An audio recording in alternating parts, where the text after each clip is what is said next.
Hey guys, story time. So I grew up in group homes, and this is a story of when I lived in a group home. So one time, this girl decided she was going to kill everybody in the cottage and decided to hold us all hostage in the back room. We all had to barricade ourselves with furniture, that cheap-ass furniture from group homes, which isn't very durable. And she broke a hole through the door with a broom and started lighting cans of hairspray, because this is in the 90s when girls like... And there was like 50 cans of hairspray. So she started lighting the cans of hairspray and throwing them through the hole in the door, trying to like catch them on fire, trying to smoke us out. And at the time, lockdown group home facilities, windows, they only opened up about this far so you couldn't run away. But thank God we had this girl named Michelle who was like super fucking anorexic and crazy goddamn skinny. And we all like pulled the window up as far as we could, and she snuck out and managed to run to the next cottage, where they called the FBI and the SWAT team came in, and Ebony ended up in Broughton for life. True story. Okay, so second group home story. First group home story was about Ebony. Second group home story is about Shawnee. Now, Shawnee I lived with at two different group homes at two different times in my life. I lived with her at Elida Home when I was 15, and then I lived with her again at Cornerstone, an independent living group home, when I was 17. Both times she was a bitch. So we had issues when we were living at Elida Home for Children, but not as bad as when we were at Cornerstone. And when we were at Cornerstone, the staff knew I smoked pot, so they came in and they were like, look, we're going to do a drug search of your room. You can either just tell us where Shawnee's shit is, or we can search the whole room and find your shit too. So did I have a choice? Yes. Did I make the right choice? Yes. Did I tell them where her drugs were? Fuck yes. Did she shave my hair off that night? Yes, she did. Because they busted her for having pot and coke in her room, so she shaved my head. And I didn't have hair for a year. Yep, true story. Alright, so here is my third group home story. So, I lived in a group home with a bunch of girls that had names very similar to Shauna. We had Shauna, Shawnee, Shantaine, Shauna, we had another Shauna, but she had a W, so it was Shauna. And one Christmas, so every year foster kids get sponsored by people that buy you Christmas gifts. But one year, the same sponsor sponsored me and Shawnee, and they thought for sure that we were the same person and that they had written their name down twice. So guess who didn't get a single motherfucking Christmas present for Christmas? Me.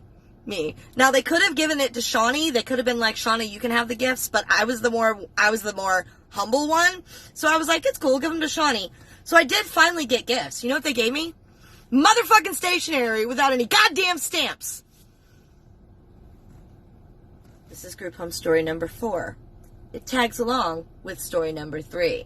So story number 3 was where I didn't get a fucking thing for Christmas. Story number 4 is where I get a worthless Christmas present.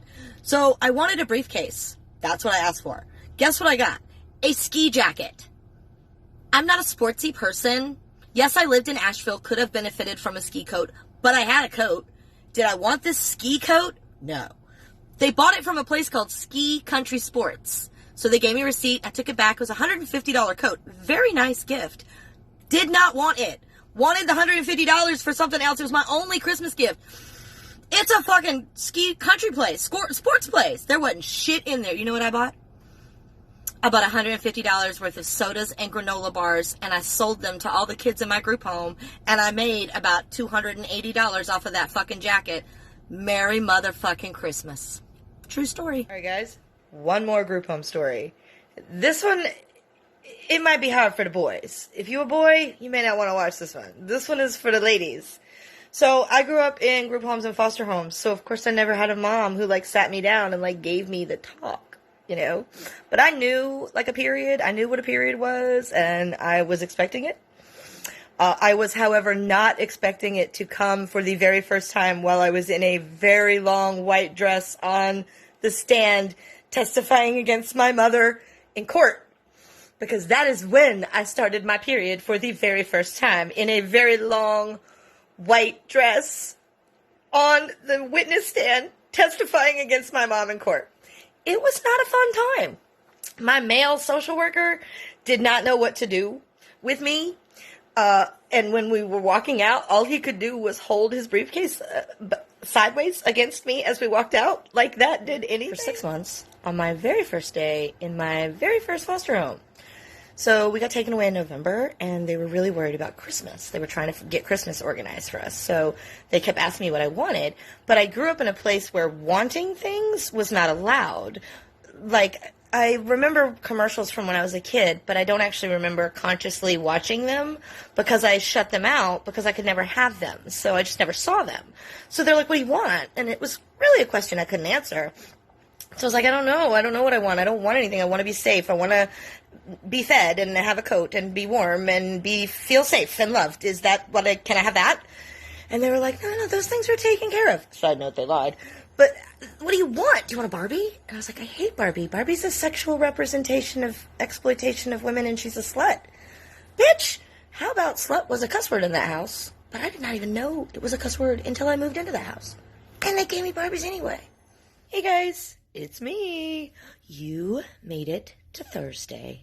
You fucking did it, dude. You made it all the way to Thursday, doing the hard things, doing the not what your brain wants you to do, but what you need to do things. And that shit is not easy. So I'm proud of you. And you've just got one more day. You get through today, and then tomorrow is Friday. And everybody loves Friday. Who's in a bad mood on a Friday? Like, nobody's in a bad mood on a Friday. Fridays, everybody's in a great mood. So if you can just make it through till tomorrow, then you're into Friday. And then it's literally one day until the weekend. And you can do it. You can do one day of doing the hard things. I know you can because you did it today. That's how I know you can, because you did it today. So keep doing those hard things, man. I know that your brain is like, you don't need to do those things, but trust me. This is a great group home story, y'all. So group homes, there's no pets. Like allergies and like, I don't know fucking why, but there's no pets. No group home that I ever lived in even had a fucking fish, okay? So I lived in this independent living group home, and across the street from this independent living group home was this really sweet little old lady named Elsbeth who had like 15 cats. And like one of her black cats would come into our yard, just our yard. So I started taking tuna and like putting it by the door and then by the tree. And then in the limbs of the tree, and then in the limbs of the tree, and then in the roof of the house. So eventually this cat was climbing this tree and climbing up onto the roof, until eventually I trained that cat to come right into my window every single night, and it would come up to the window, and it would come in, and the staff knew, and the staff was like, bitch, it ain't our cat. We legally don't have it. It sneaks in the fucking window at night and sneaks out in the morning. We don't know nothing about that. All right, here's one more group home story for y'all before I go clean my house. So the lady who lived across the street from us, who had the cats, sweet little lady named Elsbeth, I used to go over and visit with her and her cats before I catnapped one of her cats. I would go over to her house. And every time I would go over, I would knock on the door, and she would take like 15 minutes to answer the door. And I would hear her rustling, and I would hear furniture and doors shutting, and she'd be like, I'll be there in a minute, just hold on. So every time, I was like, all right, this bitch is doing drugs. That makes sense. She's like some hippie chick named Elsbeth with 15 cats. She's probably smoking weed back there, and she's afraid I'm going to tell on her. No, was not drugs. You know what it was, y'all? It was a fucking skunk. She had a pet skunk, and they're illegal in North Carolina. And she was so worried that I was like going to go home and tell my people in the group home. And I was like, bitch, you know my parents sell drugs, right? Like, I ain't telling on you about your pet skunk. Oh my God, can I pet your pet skunk? They're soft.